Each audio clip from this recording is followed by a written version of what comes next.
How to Build a Living Human Being from Dust. Frank W. Abernathy, PhD, 2015. And that is my email, and that is the website for the blog relating to this presentation. Start with dust. We're being a little silly here, but here's two examples of dust. There's dead, like moon dust, and there's live, like fertile soil. So let's examine this a little further. Living dust. Living dust is much more interesting than dead dust. It contains myriad kinds of bacteria, fungi, algae, spores, and microscopic nematode worms and arthropods, bugs, among other things.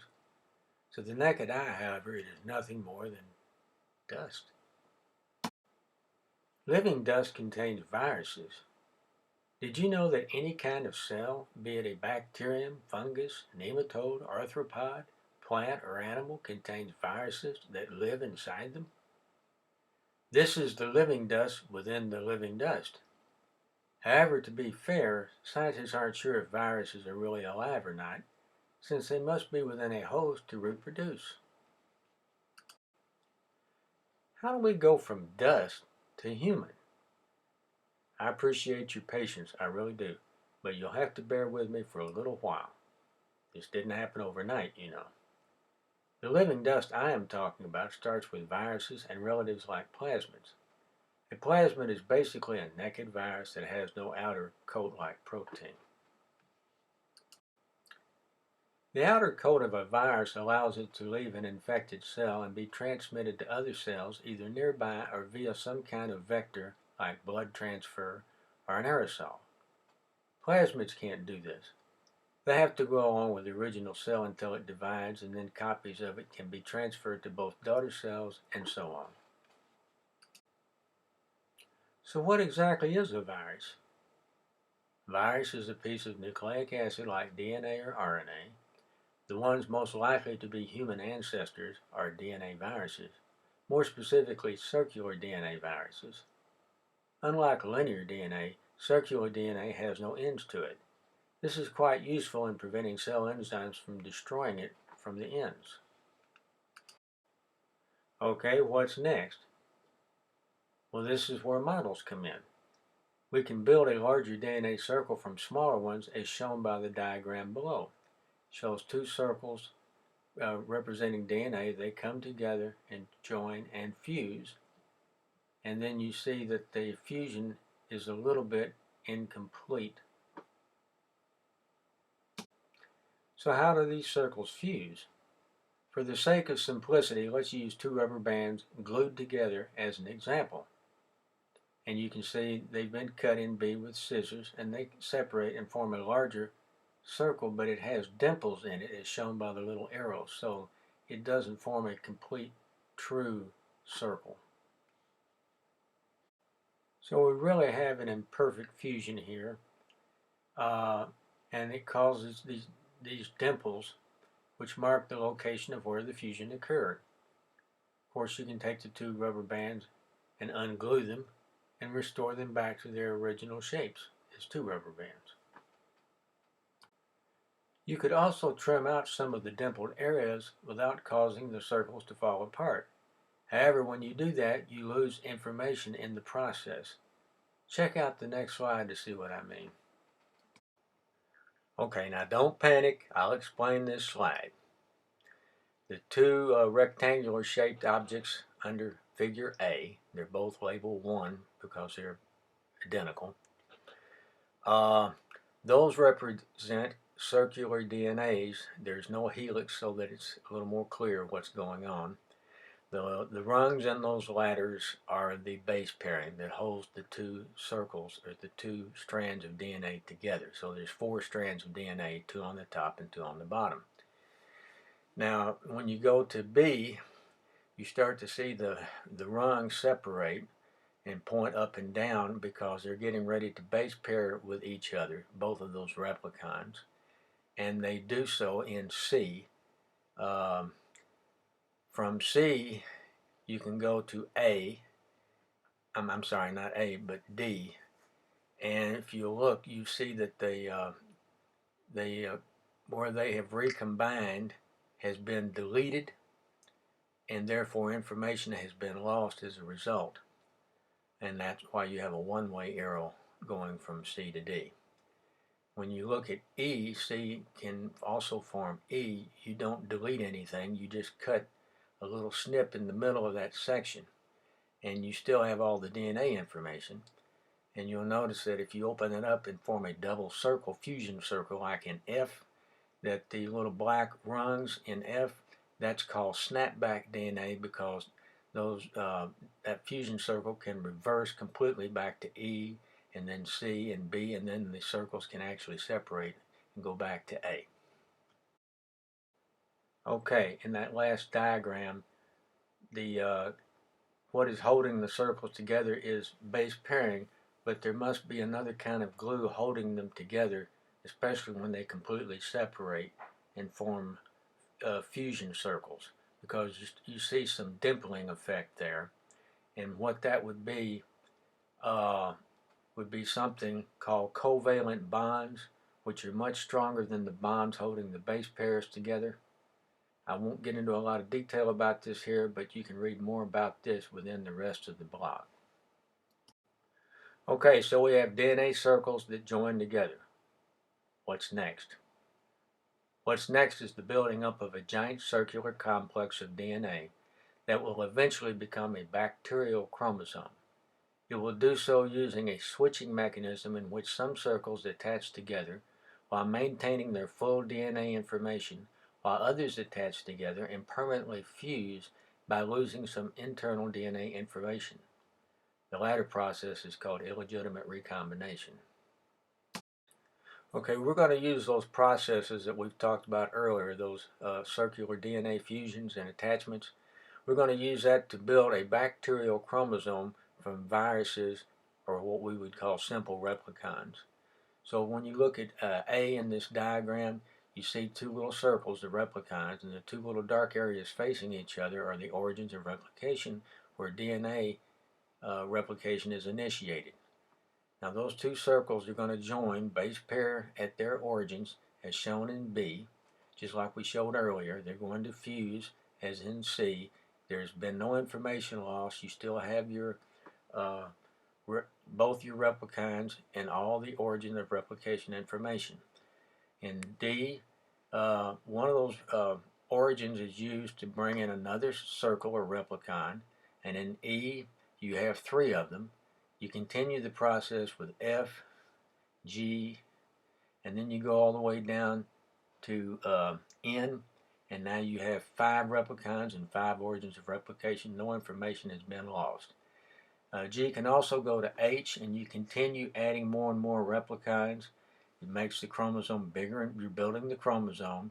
It goes from H to I, up to J, and then it goes to K. But when you go to L, you'll notice something different. Those replicon, the origins are being cut out, not all of it, but most of it is being cut out, and it's a permanent fusion like it was in the other diagram. And you wind up with something like M. Okay, now we're getting into the eukaryotic chromosomes, which are more similar to ours than they are to bacteria, which are called prokaryotic chromosomes. Now, when you look at this diagram, like in A, you'll notice that the long rectangular shapes, there's 4 of them, and they have the 2 origins. Those are what you saw in figure M of the last slide, and the one in the center that's got it's got 5 origins. That's what you saw in figure N of the last slide, and they're going to join together at their origins and form what you see in B, which I call that a complex replicon, or a replicon cluster.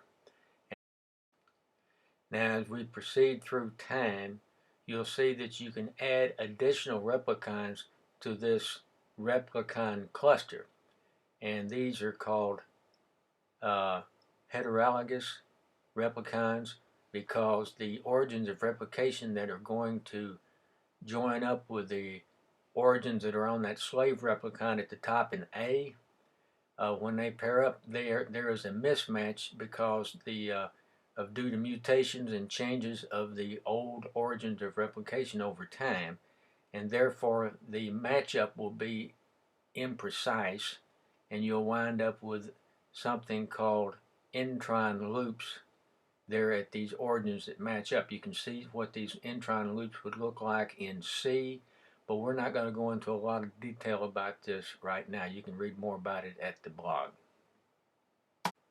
There is another way that these replicon clusters can become even more complicated, and that is by fusing together, as you see in this diagram on A. It shows two origins of replication fusing together, and you see it going down into B and then C. Those two replicon clusters have fused together. If you go down to D, you add another replicon cluster, and then you go down to E, and when it fuses, you have three replicon clusters joined together by a giant circle, and that circle, which has even more origins available for more replicon clusters, we call that a proto-chromonemata, which is the beginnings of what I call subchromatids, and you can learn more about that later in the presentation. As an aside, you'll notice that there's little squiggly lines between those slave replicons that sort of break them up like little brackets. Those are just indications that those slave replicons could be any size. Okay, we're going to move away from DNA for a little bit and talk about how mitosis, cell division, and complex eukaryotes such as ourselves may have evolved by bacterial endosymbiosis, which is bacteria and ectosymbiosis. Endo meaning within, and ecto without. So if we look at figure A at the upper left hand corner, there's two kinds of bacteria there. There's a pileated bacteria. We won't go into what pileated means. It just means it's covered with certain little outcroppings. And then there's another kind of bacterium that looks kind of like a spirochete, which is a certain kind of bacterium, but it's a motile bacterium. And these two symbiotes come together. They're not symbionts yet, but they come together in B and become what they call conjugated symbiotes. Now what happens is that not only do their cell membranes fuse together, but that the DNA it comes together at their origins of replication just like they did in the other slides. And so they are now like one organism instead of a complex organism. So they have become symbionts, a well-known phenomenon in biology. And the reason that they did this is because it gave these pileated bacteria higher motility. They could move around better, and they probably have something that they offer the other bacterium in terms of the number of kinds of materials that they can digest and absorb. So there is mutual benefit from this relationship. Now if you look down at B, there's a much larger prokaryote, which I call a phagocyte. That's number 2. And it has its own little supercoiled chromosome inside of it like you would with any other bacterium. And remember how that chromosome was put together earlier. This conjugated symbiont 1 and this phagocyte 2 join together to form something like C, and they become ectosymbiotes. They attach to the outside of this phagocyte and provide it with motility, and the phagocyte provides them the ability to get even more prey that they could otherwise not benefit from when it digests its prey and then provides the nutrients to these ectosymbiotes, 1 plus 2 in C. They're not really joined together so much by their DNA. They're just kind of going along for the ride, kind of like remoras on a shark. Now when you go down to D, some of these ectosymbionts have been incorporated and inside the phagocyte and turned into something called a prey capturing organelle. That is a little device that helps these things shoot out fibers called axopodia that can reach out and capture bacteria, prey, and pull them in, making the phagocyte even more efficient at capturing prey. These bacterial prey are pulled in through something called a cytopharynx, which is a primitive kind of a mouth that you see in some protozoa. They're pulled in and digested. And then E shows it being pulled in, and F is a cross section of the prey capturing organelle. It's not shown here whether or not there is a connection between the prey capturing organelle's DNA and that of the phagocyte. It's sort of a remote connection, so to speak. Now, if you look at G all the way through K, it shows how this primitive complex prokaryote divides, and it must divide in a way that all the daughter cells get copies of everything that was in the original cell, and so it shows everything replicating in H. They begin to divide in I. There's some microtubules, sort of like precursors to what the microtubules would be in during our kinds of mitosis. The prey capturing organelle divides, sort of like centrosomes in animals, and then you wind up with K, which is the daughter cells. Now in L, at the top right-hand corner, something very unique happens here. What happens in L is that you have another bacterial endosymbiont, because those bacteria that are captured are no longer digested. They are actually incorporated into this complex endosymbiotic relationship and become part of it and replicate in tune with all the other endosymbiotes. As you can see in M, they act like they're almost like little bitty chromosomes. And so this is beginning to look more and more like mitosis.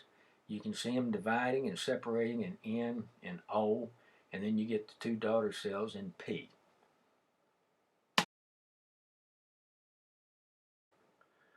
Okay, in this slide you see that the prey capturing organelle is now turned into a centrosome, which is found in animals during mitosis. It is a self-replicating organelle, and you'll see that the bacteria endosymbionts have lost their cell walls, which is used to protect them in an environment. They don't need them inside this thing anymore. So now they become like vesicles or bubbles inside the proto or primitive nucleus, and it shows a little line separating those two chromosomes. If you look at B, it shows them getting ready to divide. And in C, they line up and start to divide, but the chromosomes are separated from each other. They're in their own little vesicles, and they separate independent, well, not independent, but they're not connected to each other in any way. And then you go ahead and form E and then F and form the daughter cells. In G, over time, we're fast forwarding through time, those vesicles fuse, and the chromosomes are now intermingled within the same compartment. And they go ahead and divide like they did before.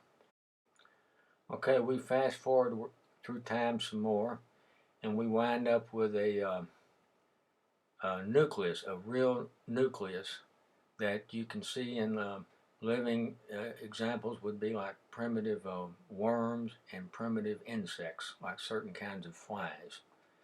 And this is one giant chromosome.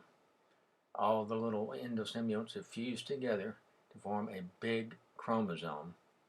And when that chromosome separates, as it starts to do in B and then lines up in C at metaphase, what they call metaphase, you'll see that that chromosome has a number of spindle fibers attached to it. It's not just one like it would be in our chromosomes. There are a number of them.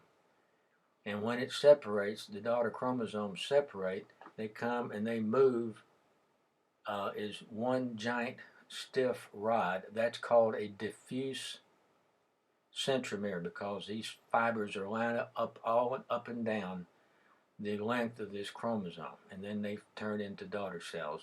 Now, in this kind of division during embryonic development, that chromosome will break up, and you'll lose pieces of it as it starts to form different kinds of tissues. And my hypothesis is that what it loses in some tissues is not the same information as what it loses in other tissues. Now we fast forward some more and we go to F, and we have only a single attachment site, spindle attachment site, still a giant chromosome. Now this would be modern eukaryotes such as ourselves and mammals, but we're only showing one chromosome. I mean, you would have like many chromosomes. With us it's 46. We're only going to show one chromosome here. You get the separation, and you get G, and they come together after they've replicated, and you still have this giant chromosome, but you only have one spindle attachment, as you notice. And then when it separates, they look sort of like boomerangs separating in I, and then you wind up with the daughter cells that you've got in J. Okay, this slide is the mother of all slides, and it's a way of comparing geometric to arithmetic growth, and why geometric growth may have been responsible for the formation of complex animal life back in the Cambrian explosion. So let's look at what we mean by geometric versus arithmetic or linear growth. If you look over in the upper left hand corner, you'll see something called 1 times A, and then you go straight down 1, 2, 3, 4, all the way down to 12 times A. Now we're going to call those little dots little endosymbionts, little cells. We're not going to talk about whether they're prokaryote or eukaryote. They're just cells, and they join together, and just like we've shown in the other slides, and you wind up with 12 of them, and then those 12 fuse together, eventually fuse together, and form something called 1B, that big fusion vesicle or cell that you see at the bottom of that box. Now that would be linear growth or arithmetic growth, because you're just adding one cell at a time over a large period of time. So it winds up being 12 times bigger or 12 times more complicated than it was to begin with. Now let's compare that to geometric growth, which if we start at the top with 1 times B and work our way over to the right and go work our way straight down, you see that we take a 1 times B and we add a little tiny dot to that, a 1A. And then we go down to step 2 and we have B plus 2A, and then on down 3A, 4A, 5A. And when you get to the bottom, the very bottom, step 12, you'll see that that B has added 12 A's. And then if you head over to the right, you see that what you've done is take 1B and turn it into 2 B's. And then when those 2 B's fuse, you get 1C, which is 24 A's. Okay? And that's still linear or arithmetic growth. Now if we go from step 1 and go to the right instead of down, in step 1 you'll see that you can take 1B, and if you bind it with another B, you make that C in one step. And if you go to step 2, come down, if you take that 1B and combine it with 4 B's, you wind up with 2 C's that join to make a giant cell called 1 times D, or just a D. And you work your way down that way and you get 8 B's and 16 B's, 32 B's and 64 B's. And when you get down to 64 B's in step 6, if you will look to the left, we're comparing arithmetic growth at step 6. You have 1B with 6 A's. Okay? 1B. You don't even have 2 B's yet in step 6. But over to the right, you have 64 B's. That is the power of geometric versus linear growth. And a way of thinking about that is Let's count to 10. 1, 2, 3, 4, 5, 6, 7, 8, 9, 10. Now let's go from 1 to 10 geometrically with powers of 2 like cells when they divide. You go from 1 to 2 to 4 to 8 to 16 to 32 to 64, 128, 256, and 512. That is the power in geometric growth. All right, in this slide, we're looking at something I call hierarchical endosymbiosis.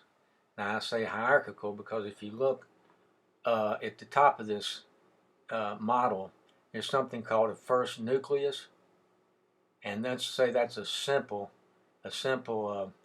bacterium or something. 4 of those come together in a geometric pattern, and you see composite nucleus 1, and then 4 of those come together, and you get composite nucleus 2. That's 16 of those first nuclei. Then 4 of those come together to create composite nucleus 3, and then 4 of those come together and complete the nucleus 4. So that's geometric growth is occurring because of all these cells integrating into and forming this. We're looking at the nucleus here, not the whole cell, just the nucleus. All this genetic information is being taken up geometrically in this organism. Now what you see immediately below all of this, if you go from left to right, we're going to say that we apoptotic bodies, and apoptosis is a process by which cells break down in a very organized fashion. They lose the nucleus starts to break apart and form very compact bodies called apoptotic bodies, and they start to break up in the next, and it just keeps going until there's really nothing left. It's a very organized, very complicated program that is designed, I believe, to prevent cancer, because you don't want these pieces of DNA floating around being taken up by cells, adjacent cells, which would corrupt their genetic machinery. So if you look at apoptotic bodies 4, it's almost like you're reversing the symbiosis. They break into 4 sections, and then those sections will break up into the smaller sections, and then those sections break up into even smaller ones, and so forth, until these things are totally degraded. Now there's another process that may occur at the same time as apoptosis, and that's necrosis. Necrosis is random, whereas apoptosis is organized. Necrosis is generally it's the body's the little nuclei or subnuclei start to swell up into vesicles, and they just finally just lyse or burst. And there's no rhyme or reason to it. It's just a random process. And so if both of these processes are going on at the same time, you'll see some things that look like very discrete compartments, and then other things are just swelling up and just sort of disappearing. All right, in this slide, it's another demonstration of hierarchical endosymbiosis. You see the 2 endosymbiotes in A off to the left, and then they get incorporated into A, and then from B to C to D they finally fuse, and then the D endosymbiont joins up with another one to make an even bigger cell, an F, and they lose their, if you'll notice, these things are starting to lose their cell membranes or cell walls, and that allows them to come together and form the endosymbiont I that you see below. The reason I have this diagram in here is because you're going to see something similar to this later in the blog with regards to eukaryotic chromosome structure. Okay, in this slide we're showing 2 kinds of eukaryotic nuclei. If you look in the box in the center, you'll see one large vesicle, and when it opens up you see 9 little paddle fans all conjugated together, and they look like the paddle fan structure or the replicon structure on the right, where you have the master replicon and the 4 slave replicons around that.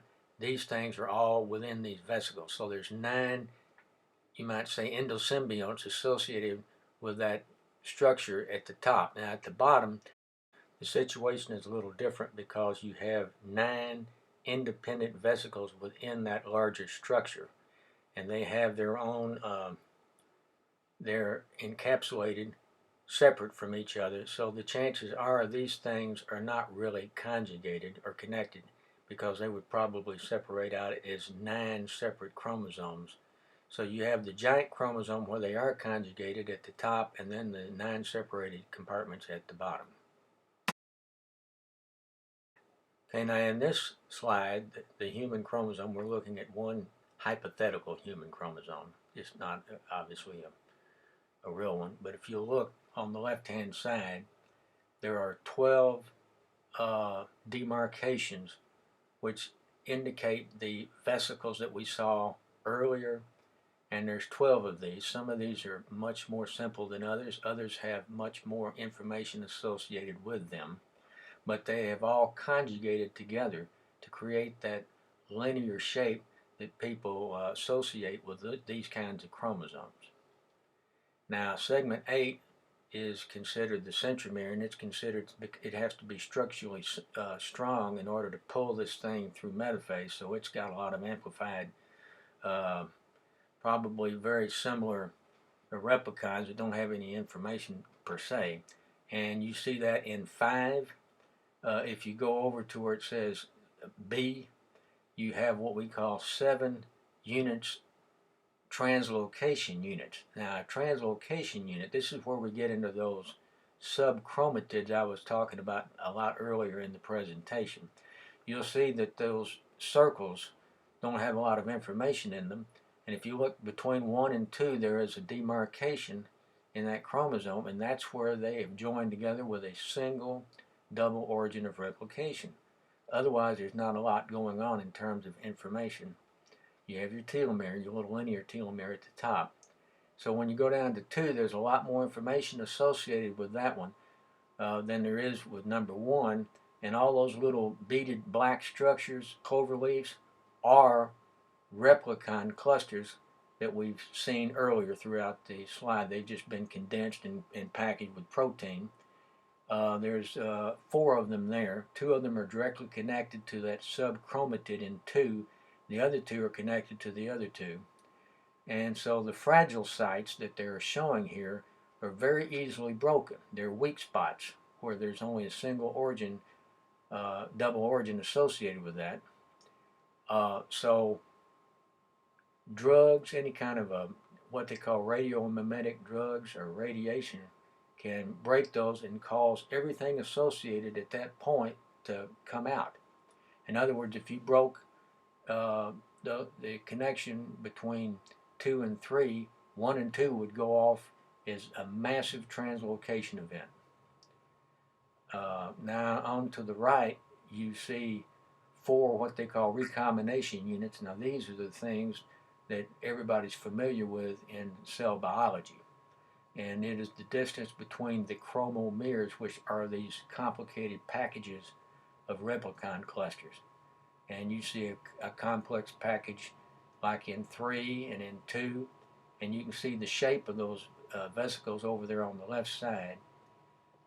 You have between another chromomere, complex chromomere on down in 4, and then you have this massive amplification of replicon clusters in 3, which is the centromere, which is used for mechanical movement of the entire chromosome.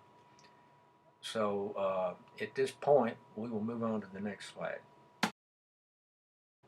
And in this slide, you see a smaller representation of that chromosome, that human chromosome we showed in the earlier slide in figure A. And we're going to take one of the chromatids. The chromatids, there's 4 subchromatids associated with that one.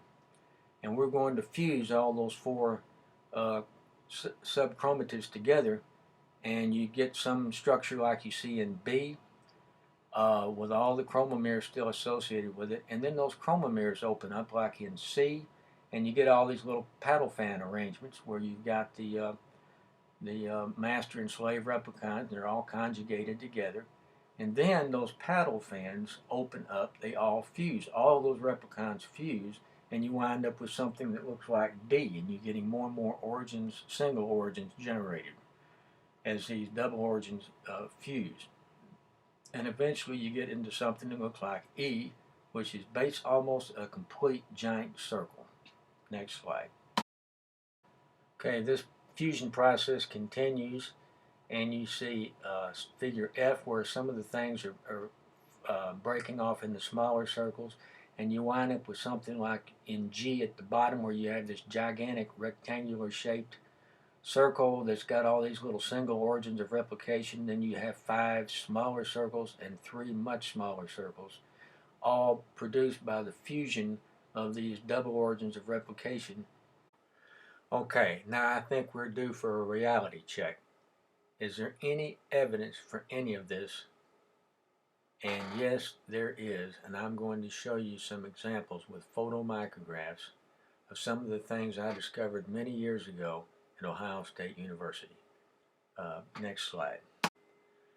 Now I find this photomicrograph, I think it's around 400 magnification, stained with a fluorescent dye called acridine orange. These are mouse cells and they're falling apart. I treated them with a little bit of acid, and what you're seeing is, to me, absolutely amazing. All kinds of circular structures are coming out of these motherships, these larger elements which were probably nuclei, and you see all kinds of hierarchical sizes, different sizes of these circular elements. Absolutely amazing. After a while, all of these little circles are released, and you see just a homogeneous but very still many different size ranges, but they're all pretty much just circular elements at this point. As time progresses, you see they're starting to get a bit larger, and you're starting to see fusions occurring between circular elements. You see the dimples that I showed earlier. Those 4 arrows are pointing to fusion events that are occurring, which is going to make larger and larger circles. These fusion events occur all the way down to the level of the electron microscope. If you look at this transmission electron microscope, you will see 2 arrows pointing to what look like fusion events between different circles, especially in the lower left-hand corner. What you have to keep in mind here is that this magnification is at 62,500. Now compare that with the other circles that we've been looking at, the photomicrographs at 400 magnification. Now here's another electron micrograph that, believe it or not, is 125,000 magnifications to the best of my knowledge. And it looks all the world like a replicon cluster. You've got 3, looks like slave loops at the top, and 1 or 2, possibly 3 at the bottom. And then you have your master replicon to which they are all attached. So what is this daisy-like structure? Well, it's pretty amazing. So it's something that we need to do some research on to determine what these things are. Okay, we switch back to the 400x magnifications, and we notice the circles are getting bigger and more irregular shaped. There's still a lot of little circles here, but you're getting bigger and bigger circles, which I'm assuming are fusion circles. Now in this photomicrograph, it's one giant convoluted necklace of beads, and those beads could even be smaller replicon clusters, but it's one giant continuous circle like we showed earlier in our model. So what's next? Where do we go from here? What's going on? As it stands right now, nothing of which I am aware. There has been no published research on any of this since I first worked on it back around 1989 and earlier. So why is that? Why do you not find any mention of this in the literature?